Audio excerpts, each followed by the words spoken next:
des galaxies, de leur interaction, de la matière sombre dans les galaxies, du milieu interstellaire, de la formation des premières galaxies dans l'univers. Elle a écrit plus de 1200 papiers sur ces sujets de recherche et elle est vraiment une des grandes spécialistes au monde de ce domaine de recherche qu'elle continue de marquer par ses travaux.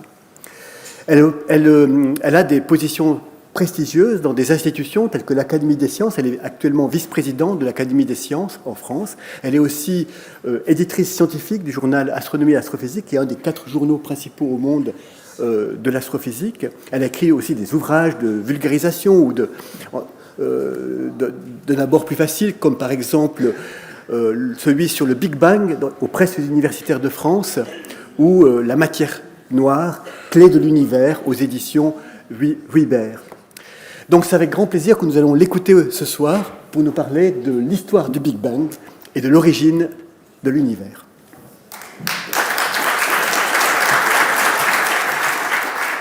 Merci beaucoup. Merci beaucoup. Je suis vraiment très heureuse d'avoir été invitée pour vous parler du Big Bang aujourd'hui. Vous m'entendez bien ou il y a peut-être un écho, non? Je ne sais pas. Donc, l'origine de l'univers. En fait, je vais surtout parler d'abord de l'histoire du Big Bang, c'est-à-dire comment en est-on venu à apprendre ce que était l'expansion de l'univers et le Big Bang. Alors, dans la première image que vous voyez ici, ce qu'on voit, c'est la célèbre image de Flammarion que j'ai un petit peu changée. Vous voyez qu'il y a un astronome curieux qui voudrait savoir ce qu'il y a au-delà de la sphère céleste. J'ai remplacé par des multivers qu'on va voir. J'aimerais aussi vous parler un petit peu des derniers résultats de James Webb. Ça fait 1 an qu'on a commencé à observer et il y a des révolutions déjà. Donc j'espère que j'aurai un petit peu de temps. Donc pour cette fameuse image de Camille Flammarion qui date de 1888, comme vous le voyez ici, en fait il s'agissait de le bord du firmament, là où la Terre rejoint le ciel, et ce qu'il y avait au-delà, c'est une gravure sur bois, donc la couleur est arrivée plus tard. Ce que vous voyez ici, c'est l'Empyrée, c'était supposé être l'Empire des dieux, et vous voyez les 4 roues du prophète Ézéchiel, qui avait 2 roues perpendiculaires, ça faisait 4 faces, et il y avait des animaux, etc. Donc c'était l'imagination de ce qu'il y avait au-delà. Et moi, ce que je vais vous montrer, c'est que nous avons des multivers en fait à la place, et c'est une vue d'artiste qui est André Linde qui a représenté cela. Donc j'ai combiné un peu les deux. On va voir comment ça se combine en fait. Donc si on remonte, je fais une petite histoire mais rapide quand même de ce qu'était la taille de l'univers bien avant le XXe siècle. En fait, on avait l'univers, le monde, c'était la Terre, en fait, plus un petit peu de ciel, mais la Terre. Et même la Terre, on n'avait pas vraiment la forme. Il semblerait qu'à l'époque, la Terre était plate. Aujourd'hui, il y en a quelques-uns qui le prétendent, mais enfin, c'est difficile de le prétendre aujourd'hui lorsqu'on voit les astronautes faire des visions de la Terre ronde. Mais ici, vous aviez une Terre qui était supposée être supportée par un grand arbre ou bien des animaux comme la tortue ici, et avec plusieurs mythologies, il y avait des serpents, des éléphants. Il faut remarquer qu'on a découvert quand même le disque de Nebra récemment en Allemagne, qui date de 1600 avant Jésus-Christ et qui montrait déjà que les astronomes avaient regardé, bon d'abord vous voyez le soleil, la lune, un bateau et puis peut-être des étoiles. Certains ici trouvent que peut-être c'est un groupe d'étoiles, la Pléiade. Bon. Alors je vais aller très vite parce que finalement notre position dans l'univers, même dans le système solaire, a été très débattue comme vous le savez. Et ce n'est qu'à partir de 1500, à peu près, la révolution de Copernic, qui a bien montré que la Terre n'était pas au centre du système solaire, mais c'était le Soleil, et que la Terre tournait autour du Soleil. Alors évidemment, il faut s'éloigner des apparences. On a évidemment l'impression que le Soleil se lève à l'est et se couche à l'ouest. Donc on a l'impression que le Soleil tourne autour de nous. Mais certains, comme Aristarque de Samos, avaient bien l'intuition qu'on n'était pas au centre. Mais le premier, Copernic, l'a bien démontré avec la mécanique céleste. C'était pas facile à l'époque et donc il a été convaincu et il l'a publié. Alors évidemment, il a été confirmé par Galilée, mais comme vous savez, à l'époque, certains pouvaient être brûlés pour avoir eu ces convictions qu'il y avait d'autres mondes, que la Terre n'était pas au centre, comme Giordano Bruno par exemple. Et donc Galilée, à la fin, commençait à se dédire et disait non, je ne l'ai pas dit, pour éviter les ennuis. Mais il était évidemment persuadé, c'est lui qui était à l'origine de beaucoup de physique, d'un premier des scientifiques. Et puis, comme vous le voyez, juste après, Newton, qui a remarqué que c'était la gravité qui dominait le monde. Il avait remarqué que les objets tombent, alors on dit que c'est une pomme, c'est peut-être une légende, mais la pomme tombe sur Terre par la gravité. Il avait constaté que la Lune, elle ne tombe pas parce qu'elle tourne, mais c'est de toute façon la gravité qui l'attire vers la Terre, et c'est la force centrifuge qui empêche la Lune de tomber. Donc il a en effet trouvé la loi principale qui, on va le voir, domine tout l'univers. Alors que faisaient ensuite, à partir du XVIIIe, les astronomes? Il y avait beaucoup d'astronomes. Il y avait Charles Messier à l'Observatoire de Paris, par exemple, et il avait été très impressionné au début du XVIIIe par la découverte de la comète de Halley. Halley avait avait montré que la comète qu'on voyait au début du XVIIIe était celle qu'on avait vue précédemment, 76 ans avant. Et donc, il avait remarqué qu'il va sans doute revenir dans les années 1760. Et cet exploit, Charles Messier voulait le reproduire. Il voulait absolument découvrir sa comète. Et donc, vous voyez ici des astres qu'il avait fait un catalogue d'une centaine d'astres, que vous voyez ici. Il ne savait pas du tout ce que c'était. Là, ce sont des images un peu plus modernes. C'était des objets étendus par rapport aux astres qui sont des étoiles ponctuelles. Il avait cartographié une centaine d'objets étendus et il les appelait nébuleuses. Nébuleuses comme du gaz, parce que c'est quelque chose qui était lumineux et un petit peu étendu, donc nébuleuse. Mais on ne savait pas vraiment ce que c'est. Alors, qu'est-ce que c'est aujourd'hui? On le sait. Par exemple, il y a l'objet M1, c'est la nébuleuse du Crabe. Alors ça, c'est vraiment une nébuleuse. On avait les astronomes chinois en 1958 avaient observé une explosion d'étoiles, une supernova, et cette supernova a éjecté beaucoup de gaz, et ce qu'on voit là, la nébuleuse, c'est du gaz qui finalement est encore en mouvement. On peut mesurer encore aujourd'hui le mouvement propre de ce gaz qui est parti du centre, et on sait qu'au centre de cette nébuleuse, il y a une étoile à neutrons, quelque chose de très compact, qui tourne sur elle-même et donc qui fait un pulsar, qui émet des émissions presque une fois par seconde. Et puis, il y avait aussi ce genre d'objet que vous voyez ici, qui est un amas globulaire, un amas de 100 000 étoiles. Donc, ça paraît diffus et nébuleux, mais en fait, c'est quand même une somme d'étoiles qu'ils n'arrivaient pas à résoudre. Donc, ils ne savaient pas que c'était un amas d'étoiles qui est dans notre propre galaxie. Il y avait aussi des objets comme cette nébuleuse planétaire. Encore une fois, on appelle ça nébuleuse, mais on pensait que c'était peut-être des planètes, mais pas du tout. Donc, il y a toujours des objets qui sont mal nommés au départ, et puis finalement, le nom reste comme une tradition. Mais de quoi il s'agit ici? Il s'agit d'une étoile comme le Soleil, qui en fin de vie va éjecter toute son enveloppe. Et son enveloppe, vous la voyez ici, qui est excitée donc, par l'étoile du centre. L'étoile du centre, c'est quelque chose qui va se concentrer, s'effondrer en une naine blanche, comme le Soleil le sera en fin de sa vie. Et puis, il y avait aussi de vraies galaxies, mais on va voir, c'était encore trop tôt, on ne savait pas que c'était des galaxies, des mondes à part. Et enfin, des vraies nébuleuses, comme la nébuleuse d'Orion, par exemple, du gaz d'hydrogène moléculaire, atomique, dans lequel se forment de nouvelles étoiles. Et celles-là sont vraiment dans notre galaxie, donc très proches. Alors, on va remonter un peu l'histoire, on va voir au début du XXe siècle, c'est là qu'on s'est rendu compte que peut-être il y aurait des mondes à part, comme l'avait dit Kant au XVIIIe siècle. Il avait l'intuition qu'il y avait certainement d'autres mondes que le nôtre. Alors le nôtre, en 1900, c'était toujours une voie lactée, c'est-à-dire une bande blanche dans le ciel qui rassemblait toutes les étoiles, la principale des étoiles, et on appelle voie lactée parce que c'est comme un jet de lait qui se développe dans le ciel. Et on pensait que toutes les nébuleuses découvertes par Messier étaient à l'intérieur de cette voie lactée. Et puis, avait un grand débat en 1920, comme vous le voyez, entre Harlow Shapley, qui pensait qu'en effet, toutes les nébuleuses étaient dans la Voie lactée, et Herbert Curtis, qui pensait qu'il y avait des mondes à part, justement, et donc d'autres galaxies. On les appelait galaxies, ces mondes à part. Galaxie, ça vient de lait, comme la Voie lactée, donc la Voie lactée est une galaxie, et on va nommer tous ces mondes à part des galaxies extérieures. Alors toujours, il y a ce mot galaxie extérieure. Pour moi, c'était évident que toutes les galaxies étaient extérieures à la nôtre, évidemment, mais ce external galaxie et galaxie extérieure est toujours resté. Donc c'est une nébuleuse. Alors, qu'est-ce qu'on savait en 1920 ? On savait quand même certaines choses. On ne savait pas encore que les galaxies existaient, mais il y avait un astronome Slipher aux États-Unis qui avait mesuré par effet Doppler, comme vous le savez, on peut mesurer par radar l'effet Doppler des voitures, on peut à quelle vitesse elles vont. Eh bien, on avait mesuré par effet Doppler sur le spectre des galaxies la vitesse de ces galaxies. Et de façon très surprenante, toutes ces nébuleuses, elles s'éloignaient de nous à de grandes vitesses, 1000 ou 2000 km par seconde. C'est énorme, on ne savait pas l'expliquer.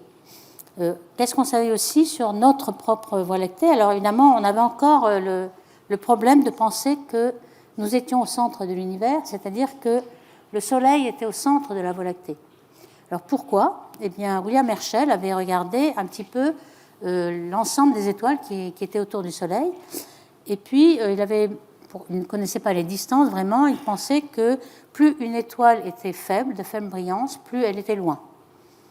Et ça, il s'était vraiment trompé. En fait, il n'avait pas pensé que toutes les étoiles avaient de l'obscuration due à la poussière qu'il y a dans le gaz interstellaire et qui obscurcit de plus en plus les étoiles au fur et à mesure qu'elles sont lointaines. Donc finalement, cette poussière n'était pas là. Et donc on pensait que tout ce qui était brillant était autour du Soleil, un petit peu comme l'analogie que je fais ici. Quand vous êtes dans la nuit, que vous avez une lampe de poche, vous voyez tout ce que vous avez autour, vous êtes au centre du cercle et vous ne voyez plus rien à une certaine distance. Donc on est toujours au centre, en fait, ce n'était pas vrai du tout.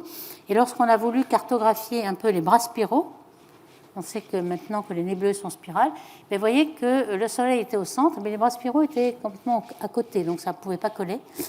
Peu à peu, on s'est rendu compte que le Soleil n'était pas du tout au centre et qu'il était au bord. Encore une fois, on se croit toujours au centre du monde et il faut quand même aller au-delà des apparences. Et enfin, le grand débat s'est terminé grâce à une femme très célèbre, Henrietta Leavitt, qui était une de ces femmes ordinateurs qui étaient employées pour faire des calculs, faire des grands catalogues d'étoiles. Et elle avait tout un groupe de femmes ordinateurs avec elle. Au début du XXe siècle, il n'était pas possible qu'une femme devint astronome. C'était encore très, très misogyne. Et donc, Henrietta Leavitt avait chaque nuit regardé le ciel, faisait des catalogues, faisait des mesures, des calculs. Elle avait remarqué qu'un certain nombre d'étoiles, on avait trouvé 2000 étoiles variables, avaient une luminosité qui augmentait, puis ensuite diminuait, augmentait, diminuait de façon périodique. Simplement, cela correspond à l'expansion et la contraction de l'étoile, qui n'était pas très stable, mais qui oscillait de façon périodique, une expansion et une contraction. Cette période, c'est de l'ordre d'un mois environ. Et donc, elle avait remarqué qu'il y avait une loi de proportionnalité entre la période et puis la luminosité intrinsèque de l'étoile. Pour celle qui était proche et qu'on connaissait la distance, elle avait calibré cela. Et donc, vous voyez que si, avec la période, on a la luminosité intrinsèque et qu'on mesure la luminosité apparente, eh bien, on peut avoir un indicateur de distance. Alors ça, c'est quelque chose qui est formidable parce que ça nous permet de calibrer notre univers. On a l'impression, quand on regarde le ciel, que tout est à la même distance, et cette loi permet de faire cette distinction.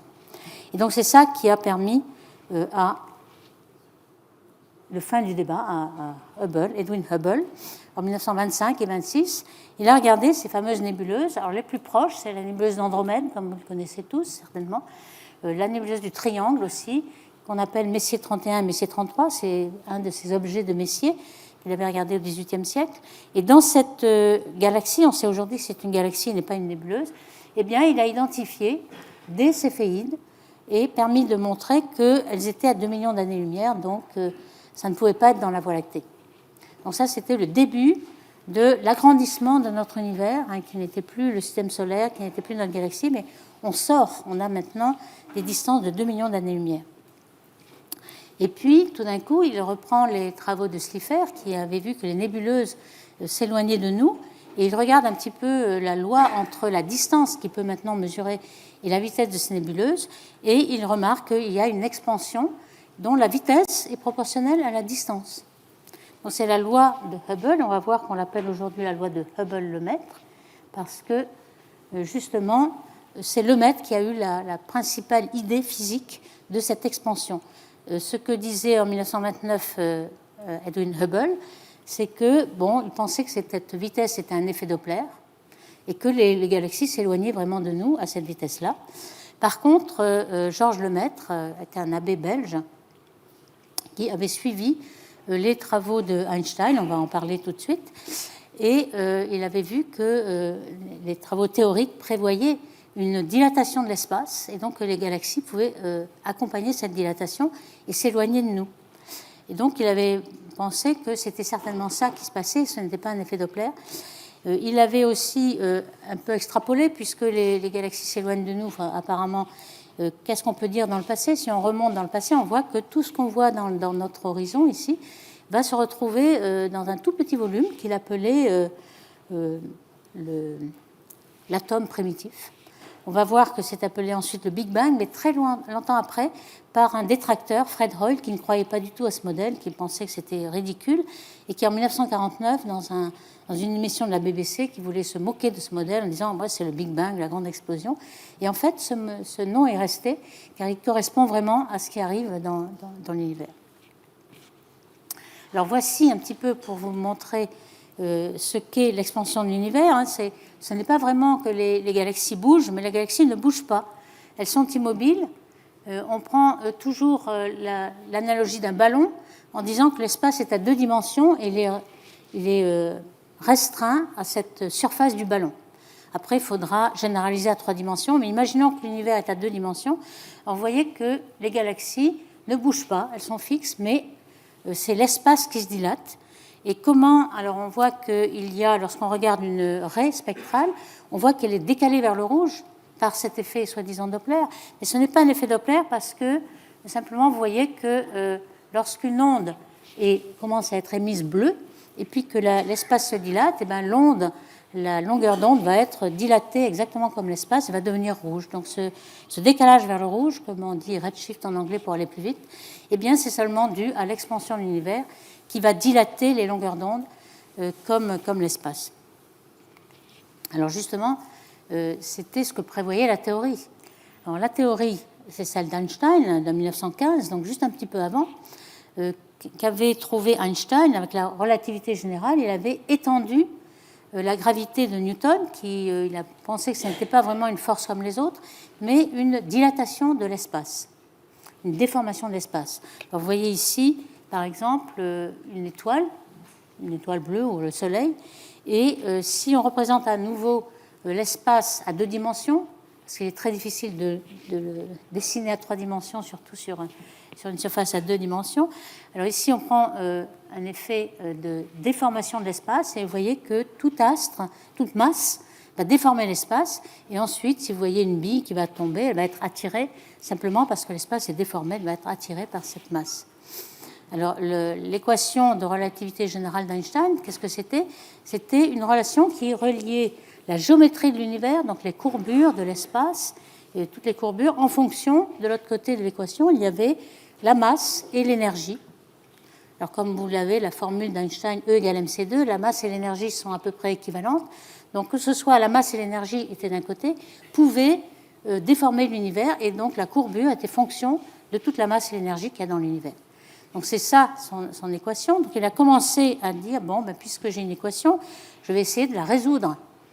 Alors, la résoudre, c'est très compliqué. Il y a un tenseur, il y a quelque chose, je ne l'ai pas écrite, mais il s'est aidé de mathématiciens pour la résoudre, et puis il s'est aperçu que les solutions de cette équation, c'était pas stable. Soit il y avait un univers qui rentrait en expansion, soit en contraction, mais il n'y avait rien de statique. Or, en 1915, on n'avait pas encore découvert l'expansion de l'univers, donc il avait pensé que l'univers devait être statique, et donc il avait rajouté une constante d'intégration pour avoir exactement cet univers statique. C'est cette fameuse constante cosmologique, lambda. Il trouvait que ce n'était pas très beau de rajouter cette lambda, mais enfin, bon, si on veut un univers statique, ce qu'on voit, il le fallait. Donc ça, c'est la première introduction de cette fameuse constante cosmologique, lambda. Alors, comme vous le savez, donc je fais un petit saut là, un petit saut vraiment de 1929, la détermination de la constante d'expansion de l'univers, et puis la vérification vraiment de cette théorie du Big Bang que personne ne... Enfin, il y avait beaucoup de détracteurs. Une des confirmations éclatantes, c'est la découverte du fond cosmique micro-ondes, qui était prédite par Gamow, d'ailleurs, qui pensait que puisque l'univers devait être très chaud et très dense autrefois, il devait y avoir beaucoup de lumière.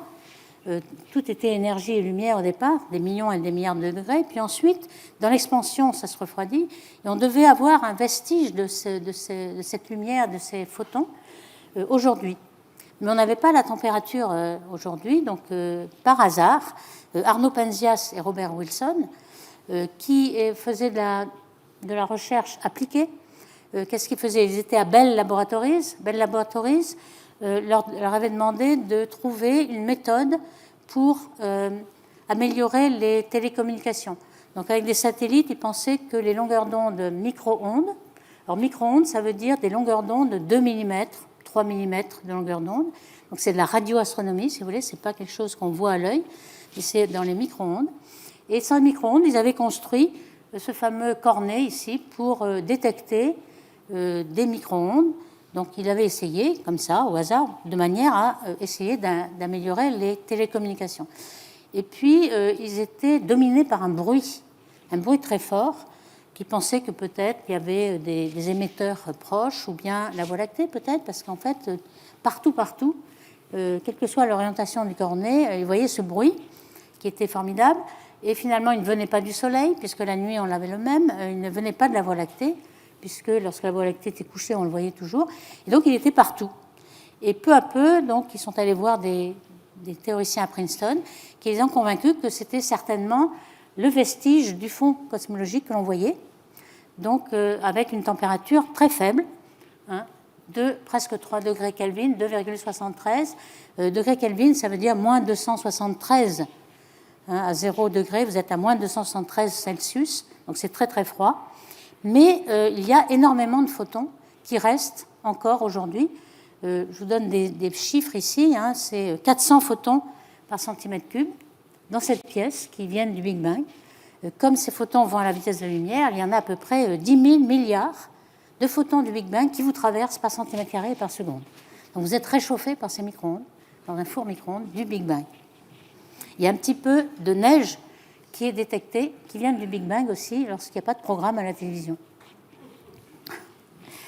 Et puis, on le voit, ce fond de lumière radio, micro-ondes, il domine complètement. Quand vous regardez ici l'énergie, pas seulement le nombre de photons, mais l'énergie de cette lumière, en fonction de la longueur d'onde. Alors ici, vous avez l'optique, c'est-à-dire tout ce qui est rayonné par les étoiles, de toutes les galaxies, de tout l'univers.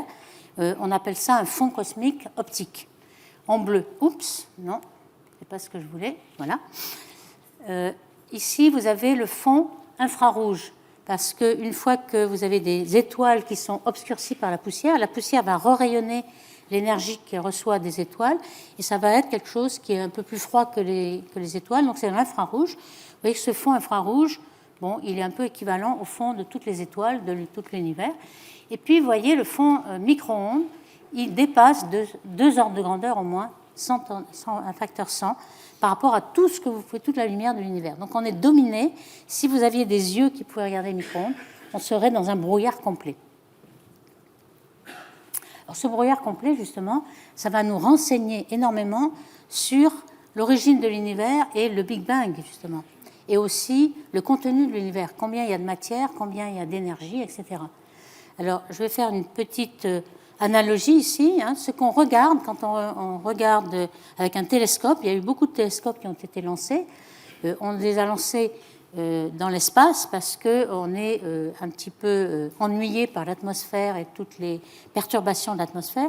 Donc on a lancé des satellites. Le premier, dans les années 90, c'était Kobe, un satellite aux États-Unis. Ensuite, il y a eu un WMAP. Et puis récemment, il y a quelques années, on a lancé un satellite européen qui s'appelait Planck, et qui a finalement raffiné le modèle avec une très très grande précision. Alors qu'est-ce qu'on regarde quand on fait la carte du ciel dans ce fond cosmique micro-ondes? On a un certain brouillard, et qui vient d'où? Eh bien, il vient d'une dernière surface de diffusion de tous ces photons, de toute cette lumière. Alors, je fais une analogie avec le Soleil. Parce que le Soleil, vous voyez, voilà la surface du Soleil. À l'intérieur du Soleil, vous avez énormément de diffusion. Les photons par le plasma, il y a un gaz très ionisé, un électroproton, etc., qui va diffuser la lumière, diffuser des photons.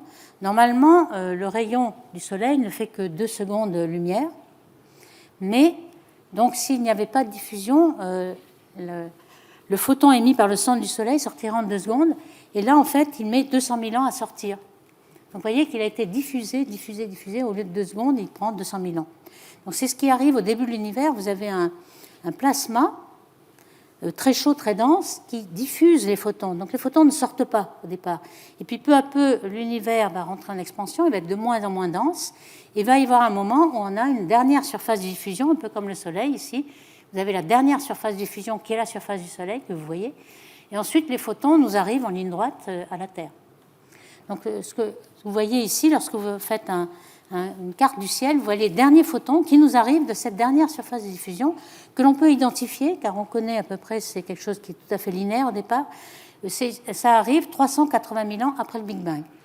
380 000 ans, c'est quand même une période très petite.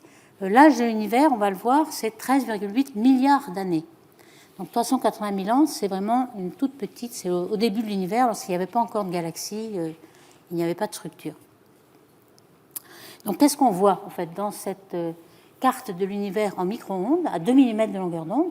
C'est exactement la longueur d'onde que vous avez dans votre four micro-ondes. Vous avez plein de photons qui chauffent votre menu, votre repas, mais c'est 2 mm de longueur d'onde.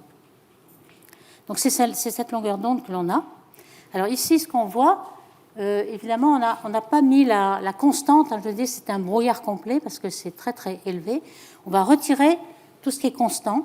Et on voit que lorsqu'on a retiré ce qui est constant, on voit une petite structure qui est un dipôle. Alors un dipôle, pourquoi? Parce que nous sommes en mouvement par rapport au référentiel au repos de l'univers. Et donc, on a une vitesse de 600 km par seconde dans une certaine direction. Il y a plus de photons qui nous arrivent dans cette direction que de l'autre. Un peu comme vous courez sous la pluie, vous avez toujours un peu plus de pluie qui vous arrive devant que derrière. Donc ça va nous donner un peu la direction de notre mouvement et la vitesse. Et ça correspond exactement à ce qu'on avait mesuré. En fait, dans quelle direction on va? Eh bien, on va dans une direction qui est un grand attracteur, un grand amas de galaxies proches. Donc là, on a vraiment des mouvements propres de galaxies. On avait dit au départ que dans l'expansion, les galaxies ne bougent pas, mais il y a quand même des petits mouvements entre galaxies et entre amas de galaxies. Et donc, on s'approche d'un grand amas de galaxies derrière la Voie lactée. Alors, on va retirer ce dipôle et on va ensuite avoir un niveau inférieur de perturbation. Et ce qu'on voit ici, parce qu'on est dans les référentiels de la Voie lactée, on voit la Voie lactée en fait. La Voie lactée, elle est ici.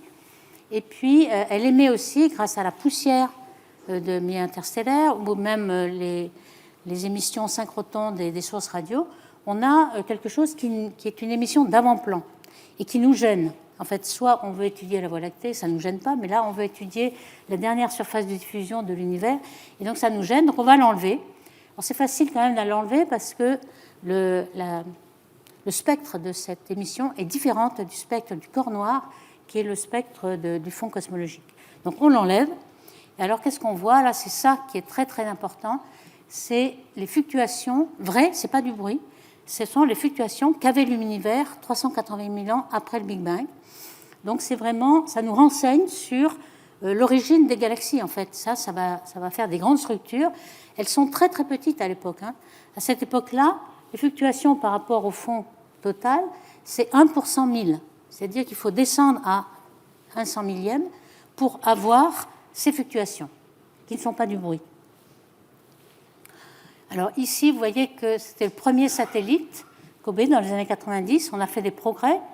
Ici, on a un autre satellite, et maintenant Planck, qui est le meilleur, puisqu'on a raffiné la technique. Et on voit qu'on a beaucoup plus de résolution spatiale, donc beaucoup plus de petites structures. Et ce sont les mêmes, c'est exactement les mêmes, mais on a plus de résolution. Alors, qu'est-ce qu'on va en tirer de cette carte du ciel en micro-ondes? Eh bien, énormément de choses. Je vais essayer d'en dire 2 ou 3, mais il y a énormément, c'est une très très grande richesse, et c'est de là qu'on a appris beaucoup de choses sur l'histoire de l'univers et de son origine. Alors, par exemple, cette carte de Planck que vous avez là, vous avez des grands trous et des grandes bosses, en fait, c'est plus chaud et plus froid. Et ce qu'on peut faire, c'est en fonction de la taille, vous voyez, en angle, puisque c'est des tailles angulaires, vous avez 1 degré sur le ciel, etc.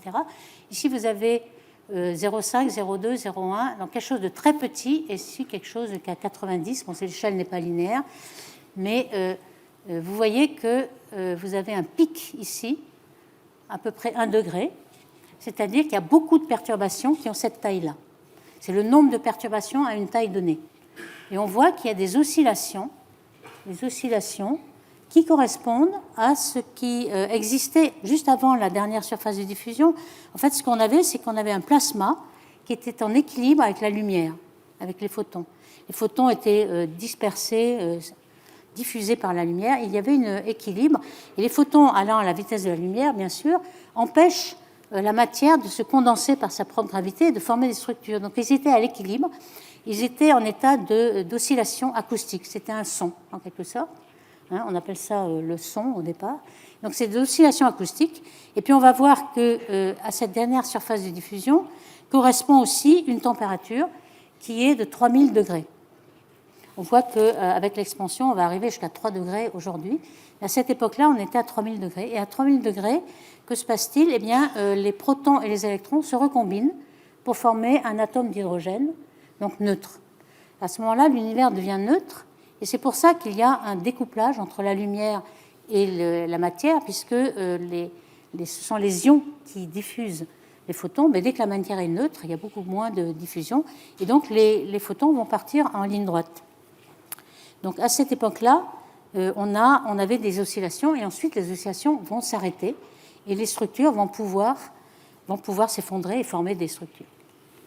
Alors c'est cette échelle angulaire des oscillations acoustiques qui est comme une empreinte digitale, hein, c'est là que l'analogie que l'on fait souvent, c'est que ça comme un code barre qui va nous donner toutes les quantités de l'univers. Alors ça va nous donner quoi ? Eh bien, d'abord la structure de l'univers. Est-ce que l'univers est courbe ? Est-ce qu'il est une courbure positive, négative ? Est-ce qu'il est plat ?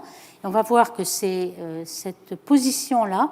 Alors, ce que je montre ici, c'est le modèle, la courbe en vert, et puis les points rouges, c'est vraiment les points de mesure. Vous voyez que les barres d'erreur sont très, très, très petites.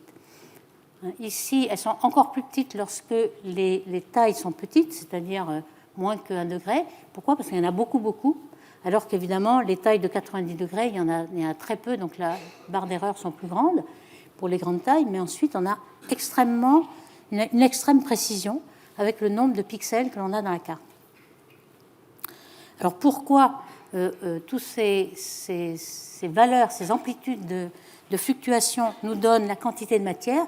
Et bien justement, c'est la matière qui, comme un ressort, va rappeler le photon, il va être à l'origine de ces oscillations. Donc ça nous permet de savoir quel est le nombre de matières ordinaires qu'il y a, le nombre de matières noires, exotiques, etc. Alors par exemple, je vais donner un petit exemple. On s'est aperçu, bon, j'anticipe un peu parce qu'on va voir que ça arrive à peu près au début du XXIe siècle, mais j'anticipe un peu. On sait que dans les équations d'Einstein, il y avait 3 possibilités. Soit la densité est très très forte, et donc ça courbe l'univers, et ça donne un univers fini, et c'est représenté un petit peu par cette sphère. Donc l'univers, c'est la surface de la sphère, toujours à 2 dimensions, l'analogie. Hein. Et donc si oméga, on utilise ce terme oméga pour la densité de l'univers sans dimension. Hein, normalement, la densité de l'univers, ce serait ρ, une densité.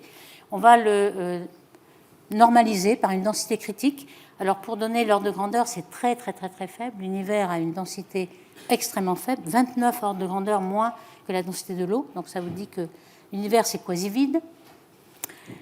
Et donc cette oméga vous donne une quantité sans dimension qui vous donne la densité. Donc si la densité est très grande, plus grande que cette densité critique, vous avez un univers très courbe, comme l'air positive. Si elle est très faible, alors vous avez une courbure négative qu'on représente par une selle de cheval.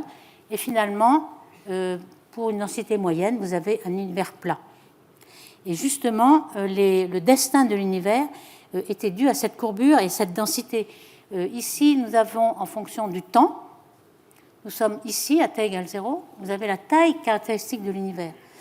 Donc on conçoit que si vous avez un univers très très dense, donc le Big Bang va donner une impulsion, il va rentrer en expansion, mais la densité va le rappeler comme un soufflet qui monte, et puis la gravité va faire descendre le soufflet, si vous voulez. Et donc ici, si vous avez beaucoup de densité, vous avez un Big Bang, et puis tout d'un coup, hop, vous avez un Big Crunch, ça se retombe sur lui-même. Ça, c'est les univers très très denses. On n'est pas du tout dans cet univers-là. Et puis, vous avez un univers, s'il était plat, on avait quelque chose qui est toujours en expansion, et puis alors, une expansion qui s'accélère de façon exponentielle, et on s'est aperçu que nous étions dans ce cas-là.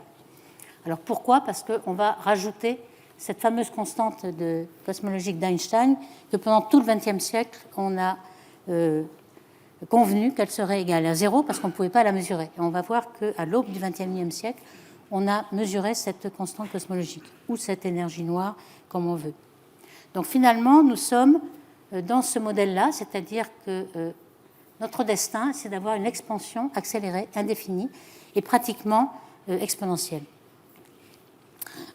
Alors je voulais montrer justement comment on peut dire avec très grande précision que l'univers est plat, c'est-à-dire la courbure est nulle.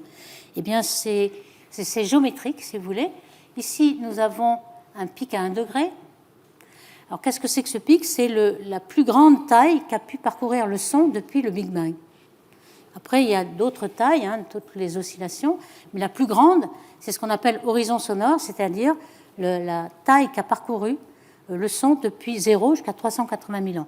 Alors, la vitesse du son dans le plasma, on la connaît, c'est à peu près la vitesse de la lumière sur racine de 3. Donc, tout ça est bien connu.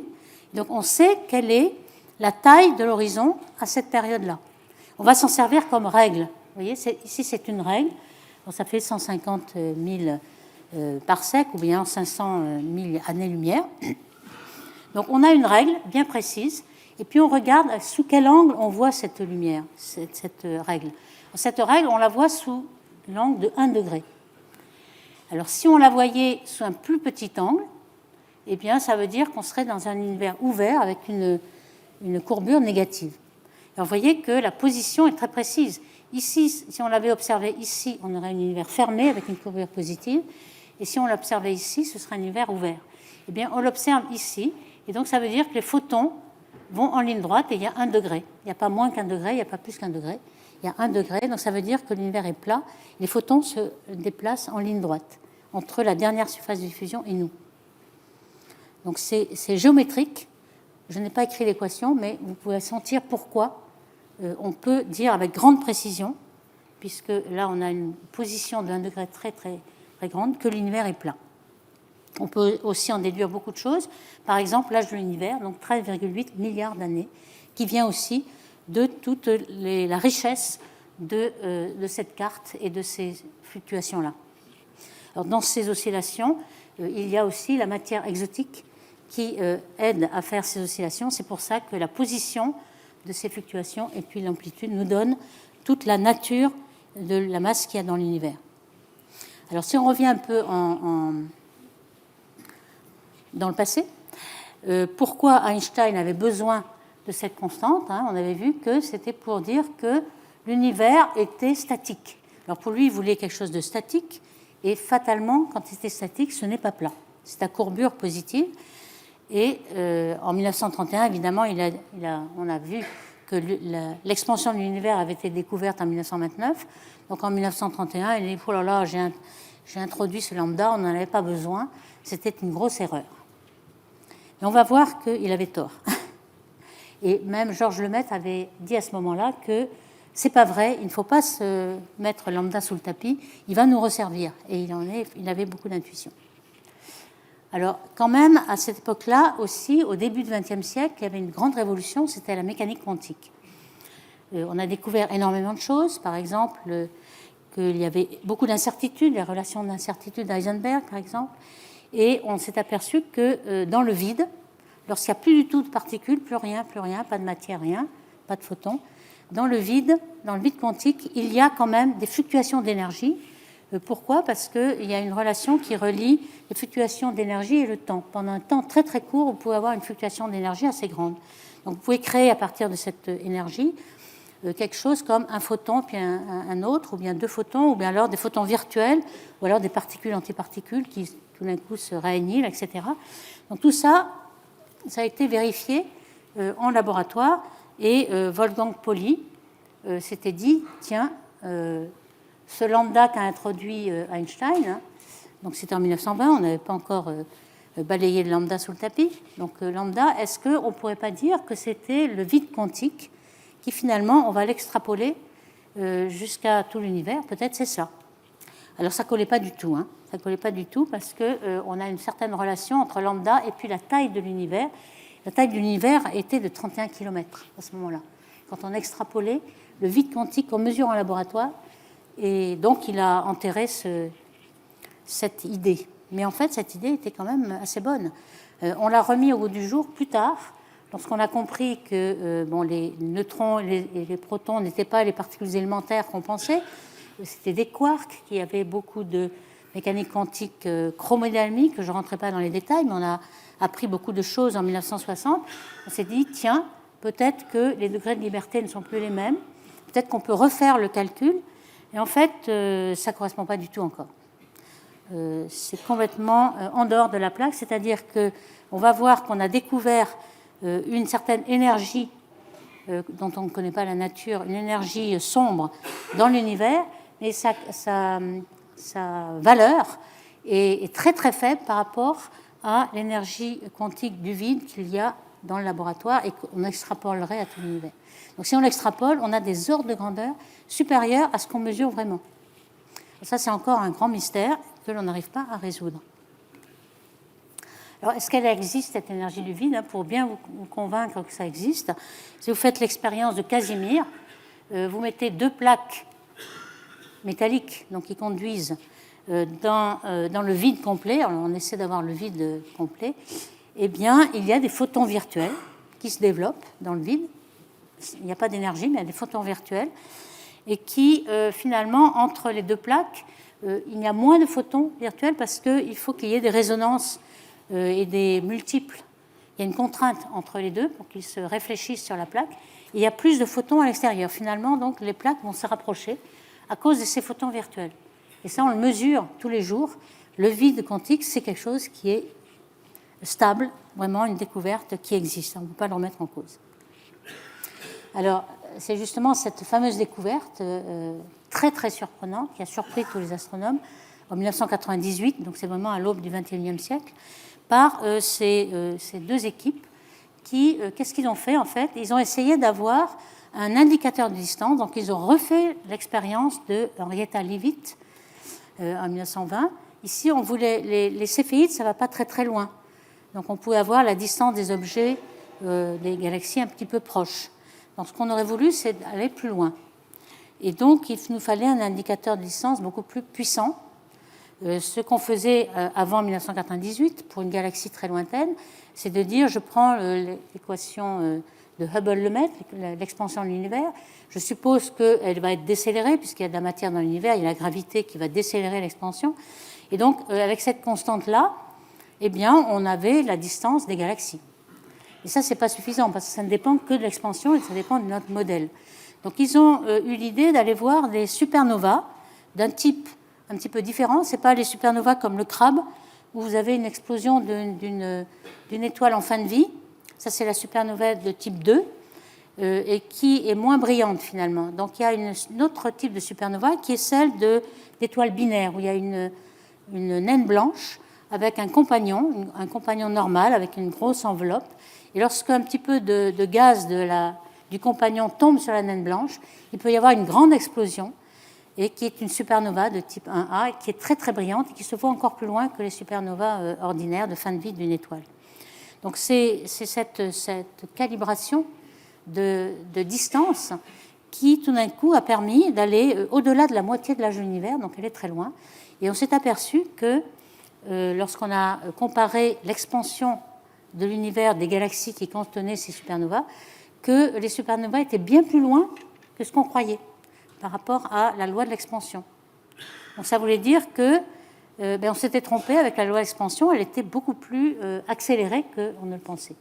Et c'est ça qui a été une grosse surprise, parce qu'on pensait qu'il n'y avait que la gravité dans l'univers, et donc que de la masse qui pouvait faire retomber le soufflet. Et tout d'un coup, ce soufflet, il se met en expansion accélérée. Pourquoi ? Il a fallu inventer un élément qui a un effet répulsif et non pas attractif. Et donc, c'est cette fameuse énergie sombre. C'est une énergie, ce n'est pas une matière, hein, mais elle joue quand même sur la forme et la dilatation de l'univers. Et puis, elle accélère énormément. Et comme elle a un petit peu, on a pu la mesurer localement, on va voir que plus tard, avec le satellite Euclide, on mesurait plus, mais localement, elle ressemble à la constante cosmologique d'Einstein. Donc on la remet au goût du jour, cette constante cosmologique, et comme c'est une constante, au début, elle est dominée par la matière dans l'univers. La matière, elle va, dans l'expansion, sa densité va diminuer. Hein, lorsqu'on augmente le volume, la densité diminue, comme 1 sur le volume. Donc la densité de l'univers va diminuer. Par contre, la constante, elle est constante. Et donc, à un moment donné, et ce moment-là, c'est environ il y a 5 milliards d'années, c'est-à-dire à peu près un tiers de l'âge de l'univers. Donc, il y a 5 milliards d'années, tout d'un coup, cette constante va dominer la courbure de l'univers. Et bientôt, donc pour l'instant, on est à 70% d'énergie sombre, et bientôt, elle va dominer complètement, et on va être dans un univers où la matière va être négligeable. Et ça, c'est ce qu'avait prédit avec une grande intuition De Sitter. Il avait essayé de résoudre l'équation d'Einstein en disant, bon, je n'arrive pas à la résoudre avec beaucoup de matière, je vais supposer que la matière est nulle, il n'y a pas de matière, il y a juste ce fameux lambda. Et il avait trouvé une expansion qui s'accélère de façon exponentielle, et on va bientôt dans cet univers de De Sitter. Donc voici ce qu'on a appris donc, depuis une vingtaine d'années. Maintenant, on sait exactement quel est le contenu de l'univers. Donc nous avons de la matière ordinaire, celle dont nous sommes faits ici, et qu'on comprend très bien, l'hydrogène essentiellement dans l'univers, mais aussi des éléments lourds comme sur les planètes. Donc ça correspond à 5%. Toutes les étoiles, les galaxies, et tout ce qu'on voit, c'est 5% qu'on appelle baryons, parce que ce sont des éléments lourds. Hein. Baryon, c'est l'élément lourd en grec. Donc toute la matière, c'est 5%. Et puis, on sait qu'il y a d'autres matières qui ne se voient pas, la matière invisible.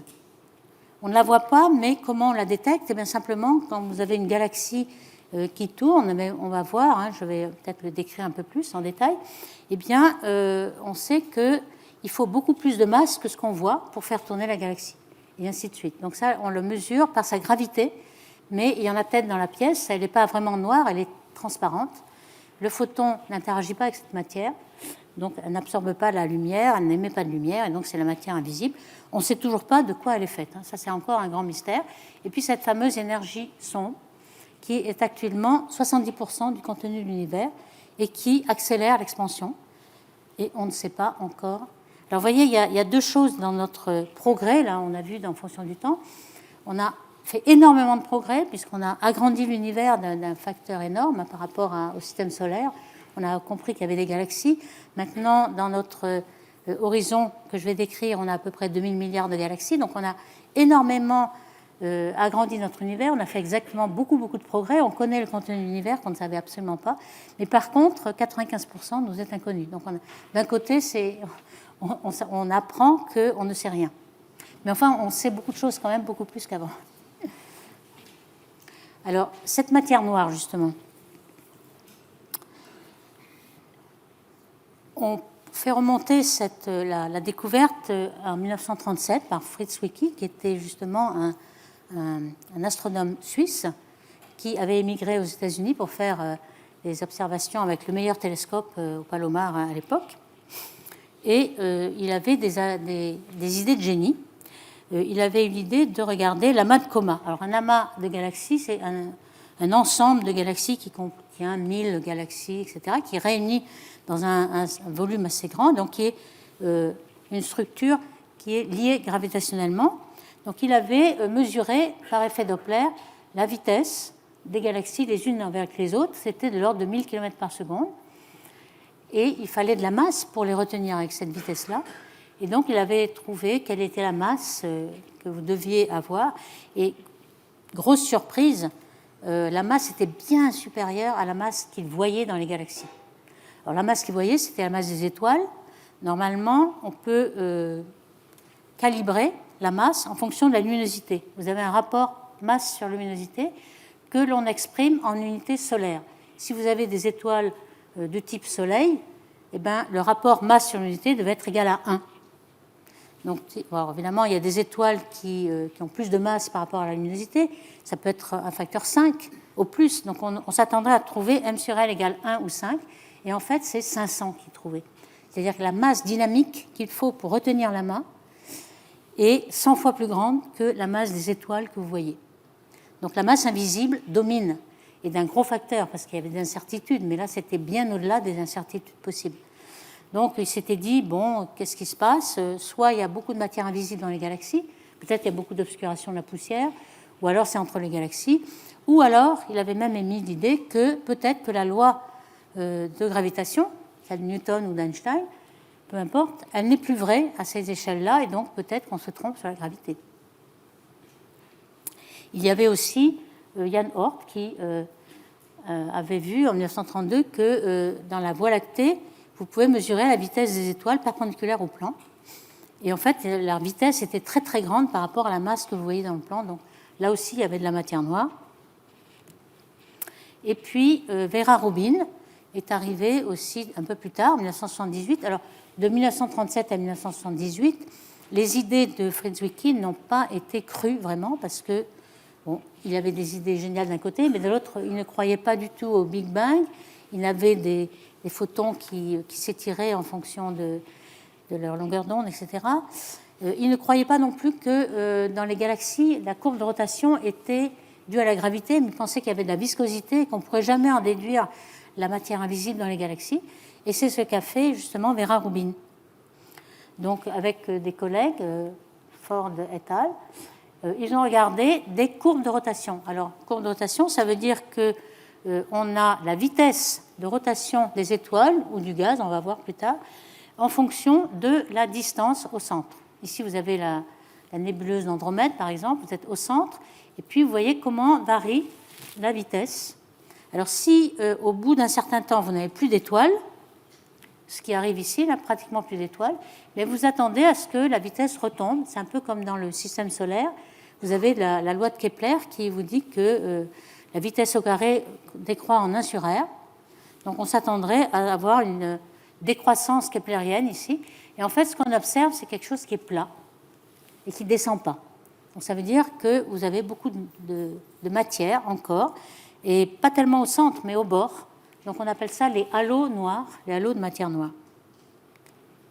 Alors en plus, je n'ai pas ici de masse, mais on a depuis été beaucoup plus loin, jusque-là, parce qu'on a du gaz autour des galaxies. Les étoiles s'arrêtent à peu près ici, comme vous le voyez pour Andromède, mais le gaz va très loin. Le gaz est dans les galaxies d'aujourd'hui 4 ou 5% de la masse seulement.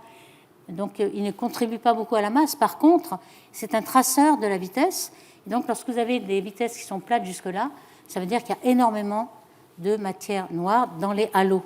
Pas tellement au centre des galaxies massives, comme la nôtre au Messier 31, mais au bord, vous avez des halos de matière invisible. Alors, qu'est-ce que c'est cette matière? Quels sont les candidats à cette matière? Eh bien, nous n'avons pas beaucoup de candidats aujourd'hui. Dans le modèle standard de particules, il n'y a aucune particule qui pourrait jouer le rôle de la matière invisible. Elles sont toutes visibles. Donc, il y avait quand même un petit espoir à un moment donné, c'est que les neutrinos, dans le modèle standard, ils n'ont pas de masse. Et puis, on s'est aperçu tout d'un coup que, par exemple, les neutrinos qui nous viennent du Soleil, à un moment donné, il y avait un gros problème, on n'en détectait qu'un tiers. On connaissait bien la structure du Soleil, les réactions nucléaires qui se produisent dans le Soleil. Eh bien, ces réactions nucléaires produisent des neutrinos, mais surtout des neutrinos électroniques. Il y a 3 sortes de neutrinos, celles qui sont associées aux muons et aux taux, mais on détectait les neutrinos électroniques. Et on s'est aperçu plus tard qu'on n'en détectait que le tiers. Pourquoi? Parce que les neutrinos, ils se transforment dans les 3 flaveurs, les 3 saveurs des neutrinos. Le neutrino électronique devient tauique, puis muonique, etc. Et donc, à la fin, entre le Soleil et nous, on n'en détectait que le tiers. Alors, si ces 3 neutrinos s'échangent lorsqu'ils parcourent une certaine distance, eh bien, ça veut dire qu'ils ont une petite masse. Alors à l'époque, on ne pouvait pas la mesurer, mais c'est encore possible que peut-être la masse des neutrinos puisse être cette fameuse matière invisible qu'on ne voit pas. Les neutrinos, c'est très difficile à détecter. On a des télescopes à neutrinos, mais ils traversent toute la Terre. Les neutrinos, ils sont détectés de l'autre côté de la Terre. Il y en a peut-être un sur des milliers qui peuvent rencontrer le détecteur. Donc c'était un bon candidat pour la matière noire. Eh bien finalement non. Pourquoi ? Parce que c'est de la matière noire chaude.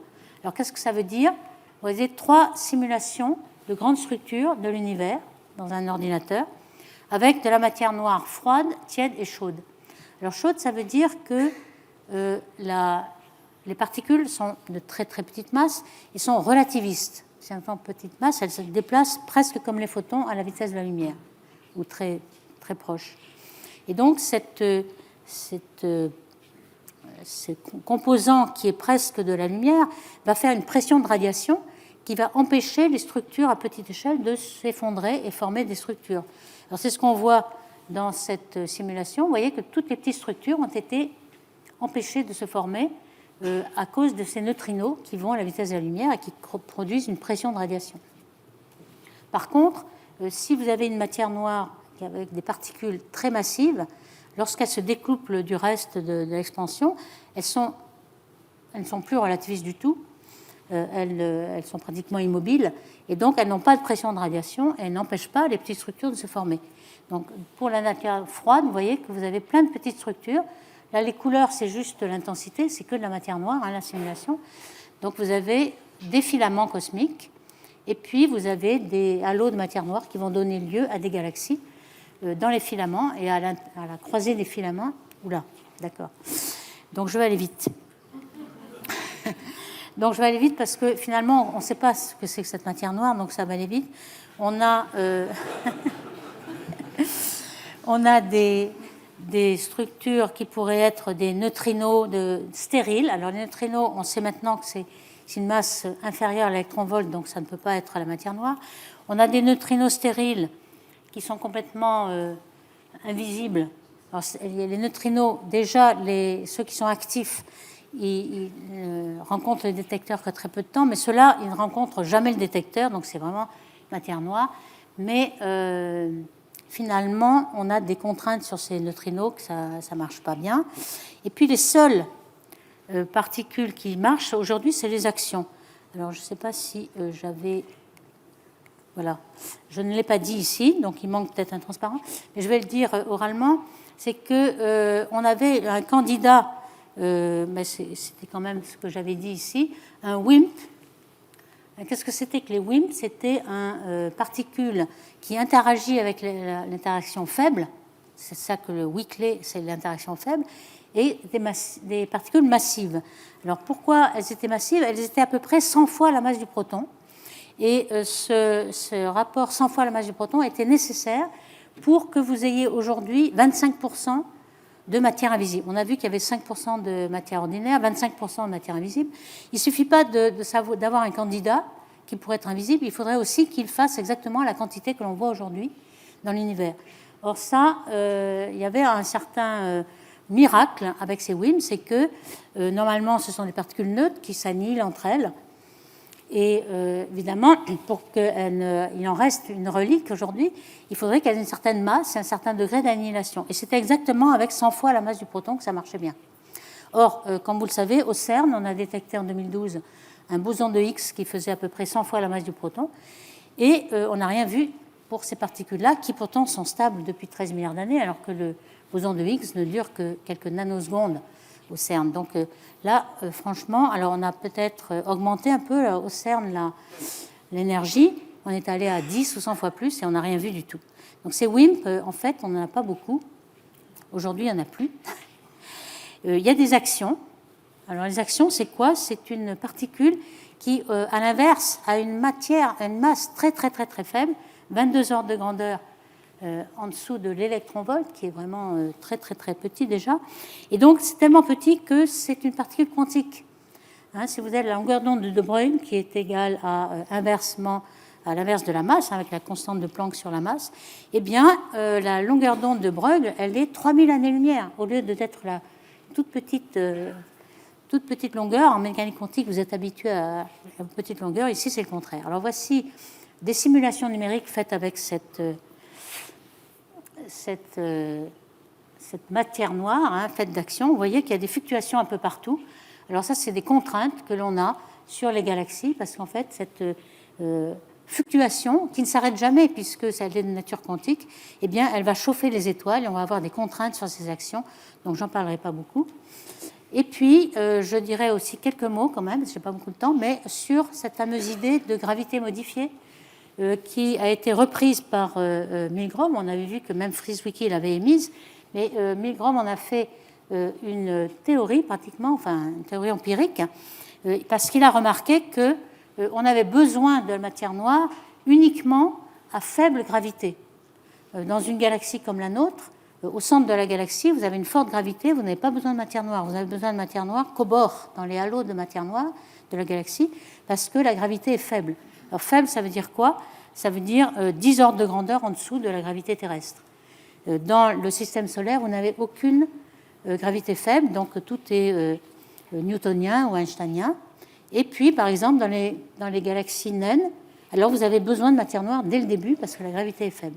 Donc avec ce changement de gravité, finalement, ça marche à peu près pour les galaxies. On va voir, si vous avez des questions, je vous le dirai, si ça marche pour le reste. Alors, je vais maintenant, en quelques minutes, vous donner une toute petite idée des problèmes que l'on a pour l'origine du Big Bang. Donc, je vais en des spéculations de plus en plus. Et ceci est lié à l'horizon. Alors, qu'est-ce que c'est que l'horizon? Eh bien, l'horizon de l'univers, c'est le fait que vous êtes ici. Alors, attention, vous n'êtes pas au centre de l'univers encore. Ne commettons pas la même erreur. Nous sommes coperniciens. Alors, on n'est pas au centre de l'univers, mais chaque personne, chaque galaxie dans l'univers est entourée de son horizon. Et si vous vous déplacez, vous aurez un autre horizon à côté. Un peu comme d'être en bateau, vous voyez l'horizon autour de vous. Donc, qu'est-ce que c'est que cet horizon? Eh bien, simplement, c'est le fait que la lumière qui nous vient des galaxies ne va qu'à la vitesse de la lumière c, 300 000 km par seconde. Et donc, si une galaxie est à cette distance-là, 13 milliards d'années de lumière de nous, eh bien, on la verra lorsqu'elle était dans son enfance, et on voit les photons qu'elle nous a émis à cette époque-là. Et puis, à un moment donné, vous avez le Big Bang. Donc, on remonte jusqu'au Big Bang. Ici, on remonte le temps. On remonte le temps en astronomie. Le télescope fait remonter le temps. Et lorsqu'on remonte jusqu'à 13,7, eh bien, on voit le Big Bang, que je vais représenter ici en orange. C'est la dernière surface de diffusion. Alors, évidemment, vous avez sans doute des galaxies ici, mais vous n'aurez jamais leur lumière. Parce qu'il faudrait plus que le temps de l'univers pour que cette lumière nous arrive. Donc finalement, nous sommes dans un horizon observable qui est limité. Et nous sommes arrivés jusque-là, puisque nous voyons la formation des galaxies. Quand on remonte le temps, on voit, grâce au James Webb et à Hubble Space Telescope, on voit les petites galaxies qui commencent à se former. Donc on voit le début de l'univers. Et c'est dans cet horizon qu'on a 2000 milliards de galaxies. Mais ça veut dire que peut-être il y en a beaucoup plus en vérité. Donc justement, je voulais faire une petite digression sur le James Webb. Je vais quand même dire deux mots. C'est qu'on s'est aperçu que les galaxies lointaines étaient bien plus abondantes que prévu avec le James Webb. Alors d'abord, on s'est aperçu qu'il y avait beaucoup plus de disques. On pensait qu'il n'y avait que des petites galaxies très, très irrégulières. En fait, ce n'est pas vrai. Et puis surtout, on s'est aperçu qu'il y avait des galaxies qui se formaient de façon très massive très tôt. Et ça peut peut-être remettre en cause le modèle. Donc, vous voyez, le champ profond de Hubble, on va le comparer avec celui de là, je passerai, le champ de Hubble. Ce qu'on avait avec le Hubble, c'était, au bout d'une certaine distance, on voyait que des petits paquets. On avait l'impression que les spirales et les elliptiques avaient disparu au profit de galaxies irrégulières. Et en fait, ce n'était pas vrai, simplement parce que le Hubble n'avait pas la bonne longueur d'onde, il avait juste l'optique et un infrarouge proche. Le James Webb a été lancé avec un infrarouge qui va beaucoup plus loin, un infrarouge moyen. Et à ce moment-là, on voit toutes les galaxies dont le rayonnement est décalé vers le rouge énormément. Et on s'aperçoit qu'il y a des grosses galaxies.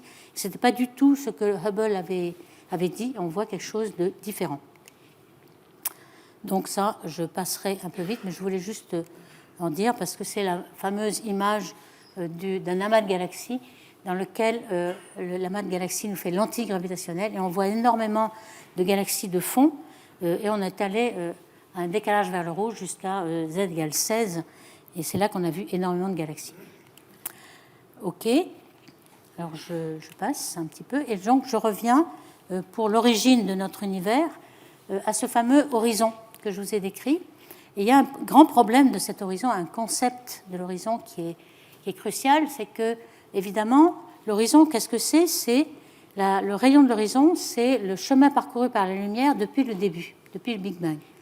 Donc aujourd'hui, il a parcouru, bon, alors, comme l'univers fait 13,8 milliards d'années, on peut dire que la distance parcourue a été 13,8 milliards d'années. Et puis, lorsqu'on regarde la dernière surface de diffusion, l'horizon était tout petit, puisqu'il faisait 380 000 ans, années-lumière, 380 000 années-lumière, puisqu'il s'agit de 380 000 ans après le Big Bang. Or, cet horizon, aujourd'hui, donc, on le voit sous la forme de 1 degré. Donc, dans le ciel de Planck, là, que je vous ai décrit tout à l'heure, eh bien, on a 40 000 horizons, 40 000 degrés. Et on ne se comprend pas pourquoi la température est si homogène sur les 40 000 horizons. Parce que l'horizon, ça veut dire qu'il n'y a pas eu de signal qui est passé d'un horizon à l'autre. Il aurait fallu avoir une vitesse supérieure à la vitesse de la lumière. Donc, ils sont complètement déconnectés causalement, mais ils ont la même température à un 100 millième près, 2,73 degrés. Donc, c'est ce problème d'homogénéité qui est incompréhensible. C'est ce qu'on appelle le problème de l'horizon. Et donc, on a été obligé d'inventer encore quelque chose, qui est l'inflation, qui va nous faire dilater l'univers dans la première 10-32 secondes, c'est-à-dire vraiment une fraction très très petite de seconde juste après le Big Bang. Vous avez une inflation, c'est-à-dire que l'univers va se dilater, alors beaucoup plus que l'inflation, que l'expansion, il va se dilater. Et puis, pendant cette fraction de seconde, eh bien, l'horizon, la lumière n'a pas le temps de bouger, même elle va bien à 300 000 km, mais elle n'a pas le temps de bouger. Et donc, l'horizon, il est toujours là. Et vous voyez qu'on en a beaucoup d'horizons avec un volume qui vient du même endroit. Donc, c'est pour ça qu'il est relié. Donc, l'univers s'est dilaté, et donc, on comprend pourquoi il est homogène. Il comprend plusieurs horizons. Donc, c'est ça l'expansion. Et en fait, il y a beaucoup d'avantages à cette inflation, c'est qu'on explique pourquoi l'univers est plat.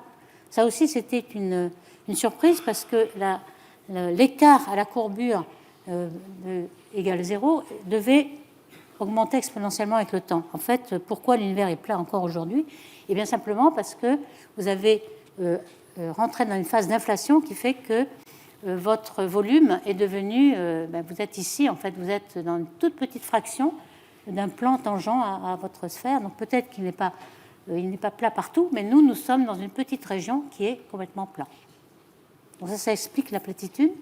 Et puis, un bonus, ça nous donne l'origine des fluctuations qui ont donné lieu à toutes les structures de l'univers. L'origine des fluctuations, c'est les fluctuations quantiques.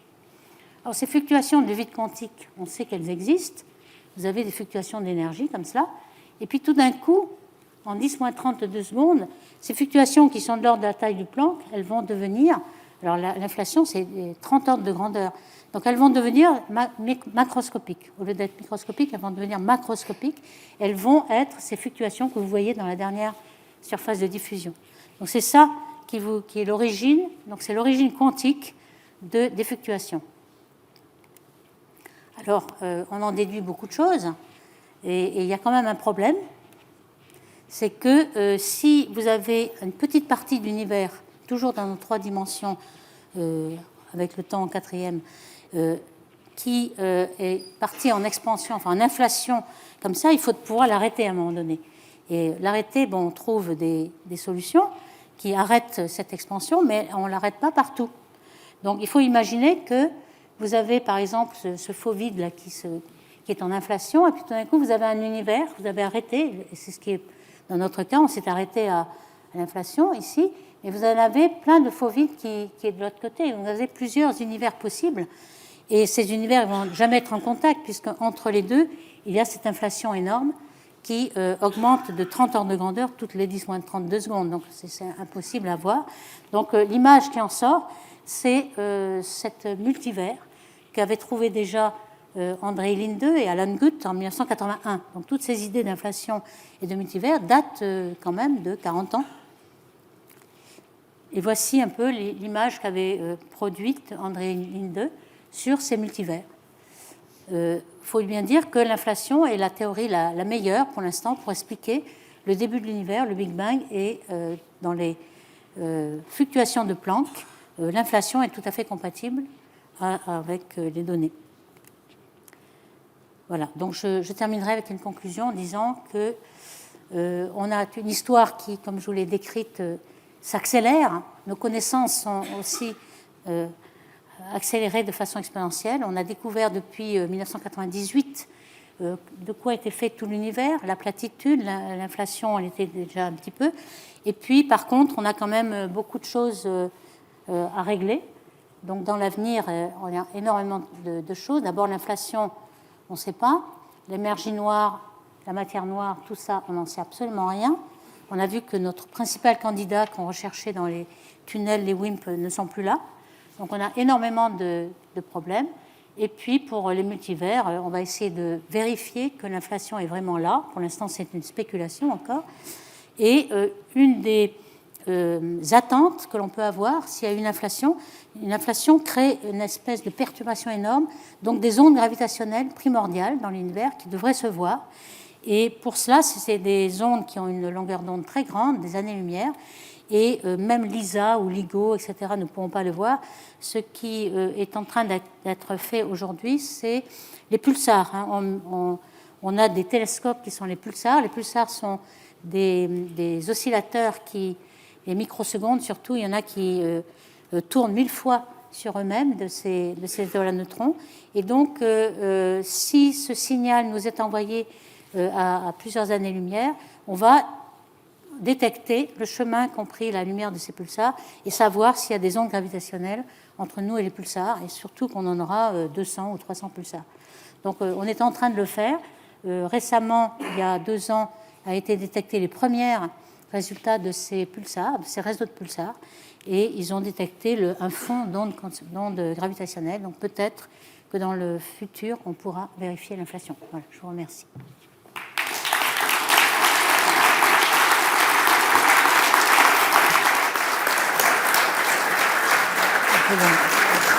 Merci. Merci beaucoup pour cette merveilleuse conférence qui a fait en une heure, un peu plus d'une heure, mais qui a résumé 13,8 milliards d'années, si on peut dire. Donc c'était vraiment très court par rapport à l'histoire que vous avez racontée et qui est allée des plus vieilles idées jusqu'aux idées les plus modernes et les questions les plus actuelles. Donc la conférence est ouverte aux questions. Et donc ceux qui ont des questions sont priés de se manifester. Ah, voilà, il y en a une là-bas. Donc le micro va arriver. Merci. Bonjour, merci pour cette conférence. Quand vous évoquez les photons du fond diffus, vous nous dites qu'ils ont 13 milliards d'années ou à peu près. Moi, ça m'intrigue parce qu'il me semble, intuitivement, j'aurais tendance à dire qu'en 13 milliards d'années, ils ont disparu, ils sont loin, on ne les voit plus, ou alors qu'ils ont été absorbés par quelque chose qu'ils ont croisé sur leur chemin. Comment ça se fait qu'on les voit toujours ? Oui, on est baigné dans les photons. Comme je dis, il y en a 400 par centimètre cube ici aujourd'hui. Donc autrefois, c'était encore plus puisque l'univers était plus concentré. Donc il y en a peut-être quelques-uns qui sont absorbés par les galaxies, mais les galaxies, c'est un volume très, très, très, très faible, négligeable dans l'univers. L'univers est quasi vide. Donc les photons se déplacent en ligne droite et ne sont pas absorbés du tout. Une partie infime seulement serait absorbée. Alors, on est baigné dedans et ils viennent de partout. Et comme l'univers est infini, ce sera sans fin. C'est un bain, il faut se dire qu'on est dans le bain.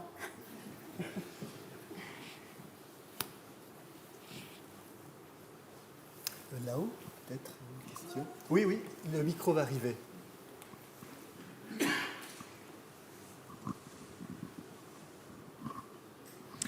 Merci, madame, pour votre excellente présentation. Et tout au début de votre présentation, vous avez commencé en parlant de Copernic, ça veut dire l'histoire. C'est là-dessous que je reviens. C'est que entre Ptolémée et Copernic, il y avait 5 autres astronomes scientifiques que vous n'avez pas mentionnés. Alors, je suis là tout à fait d'accord. Et tout ça, non, J'en ai c'est oublié très plein. important. Permettez-moi Mais de dire faire court. qu'il y a le géocentrisme, après le géocentrisme de Ptolémée, il y avait Azophile qui parlait de héliocentrisme, et ceci au moins 3 siècles avant Copernic. C'est plus important. Étant en formation biologique, origine pour moi c'est important. Donc j'attendais que vous parliez aussi des autres scientifiques, D'accord. bien aussi scientifiques, que Copernic les a imités. C'est ça. Ben, on pouvait Donc, remonter à il fallait Aristarque de dire Samos ça. qui avait quand même dit aussi que... Et il y a même le nom de ces scientifiques, c'est sur les cratères de la Lune. Donc, ce n'est pas n'importe quoi. Almagest, la galaxie a été déterminée par ces auteurs. Et ils sont ces 5 auteurs scientifiques avant Copernic, ce sont des Perses. Je trouve que si on fait abstraction de l'Iran d'aujourd'hui, on ne peut pas perdre la Perse antique. Désolée. Non, je suis d'accord. Il faudrait refaire un autre conférence, ce serait une journée, là. Une autre question, peut-être? Ah oui, une question ici, devant.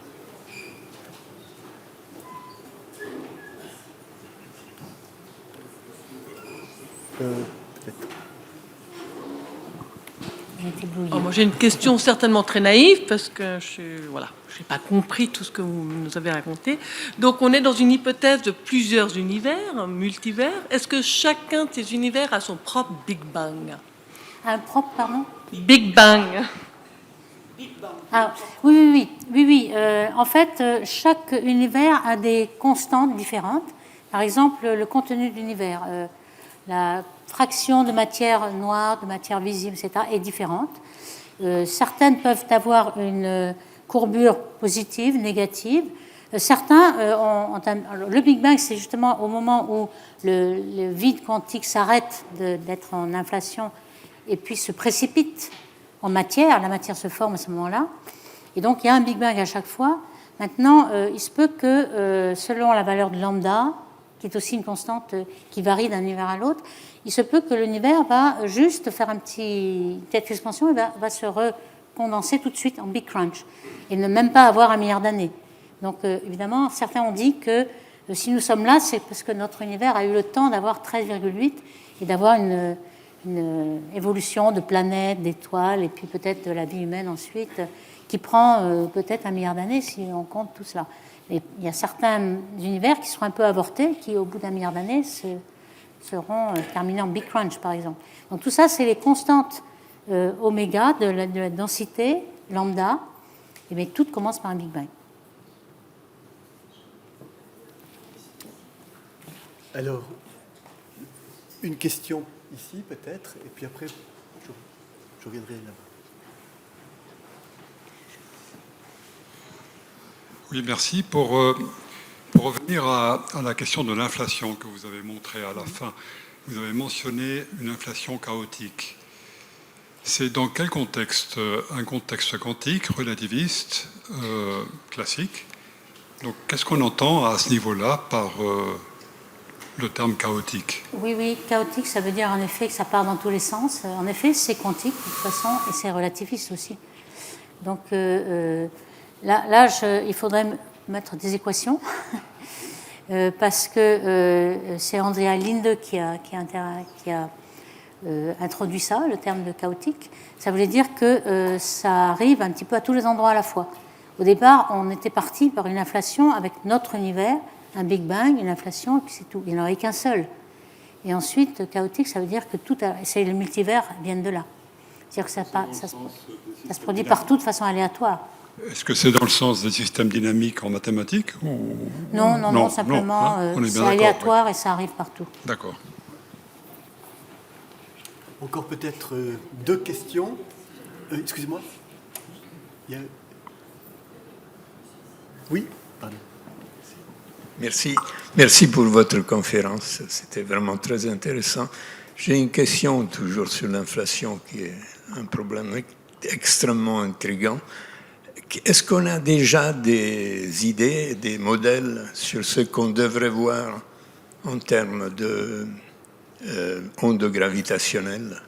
Parce qu'il y a plusieurs projets qui sont en cours de proposition. Il y a plusieurs projets, mais les ondes gravitationnelles qu'on a vues déjà aujourd'hui avec LIGO et Virgo par exemple, ce sont des lignes de base. En fait, on fait une interférométrie avec des lasers. Les lignes de base, ça fait 1000 km qu'on mesure, enfin qu'on multiplie jusqu'à 4000 km en faisant des réflexions. Mais la longueur d'onde, elle fait 10 000 km. Et ça nous donne des ondes gravitationnelles de fusion de trous noirs, d'étoiles à neutrons, des toutes petites masses qui ont une petite longueur d'onde. Ensuite, on va lancer dans l'espace LISA, qui pourra avoir des millions de kilomètres, puisqu'on aura plusieurs satellites, et donc on va pouvoir avoir des trous noirs de masse intermédiaire. Et pour voir les trous noirs supermassifs qu'il y a dans chaque galaxie, alors là déjà, ce sont des années-lumière de longueur d'onde. Donc c'est une longueur d'onde, quand elle va arriver, ça prendra 1 an à arriver, donc c'est vraiment très long. Et ça, on ne pourra pas envoyer des satellites avec des années-lumière de distance. Donc c'est vraiment les pulsars qui sont à l'imaginaire. Et donc ces ondes gravitationnelles primordiales, elles sont aussi de plusieurs années-lumière. Il y en a tout un spectre. Donc c'est un petit peu le grand problème, c'est que pour l'instant, on a détecté un fond. Il n'est pas encore directif, donc on va progresser. On a un fond qui pourrait être surtout le cumul de toutes les trous noirs supermassifs qu'il y a dans chaque galaxie et qui fusionnent, parce qu'il y a beaucoup de galaxies qui fusionnent. Et on peut les détecter à n'importe quelle distance. En fait, les ondes gravitationnelles ne s'amortissent pas dans le temps, c'est juste une dilatation d'espace. Elles ne sont pas absorbées. Donc finalement, ce qu'on a détecté avec les pulsars déjà, il y a 2 ou 3 ans, c'est un fond d'ondes gravitationnelles qui fait plusieurs années-lumière de longueur d'onde et qui a à la fois des trous noirs supermassifs et des ondes qui pourraient être l'inflation.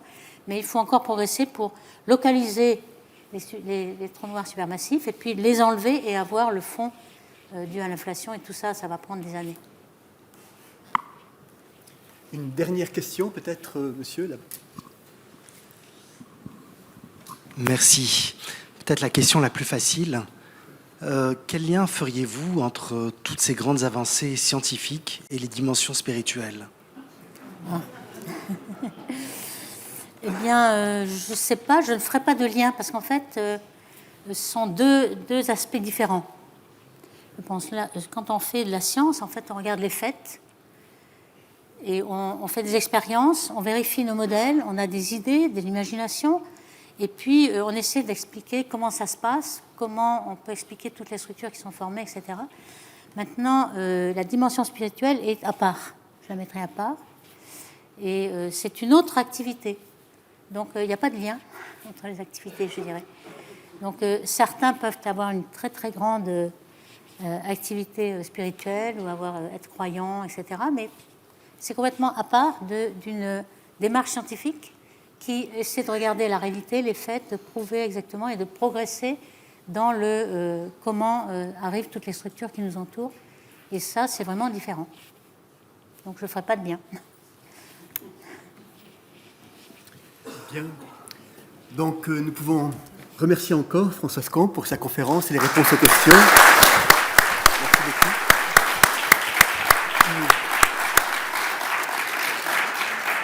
Et nous vous donnons rendez-vous le mercredi 13 décembre pour une autre conférence par Étienne Klein qui aura pour titre « À quelle distance sommes-nous des Lumières ?»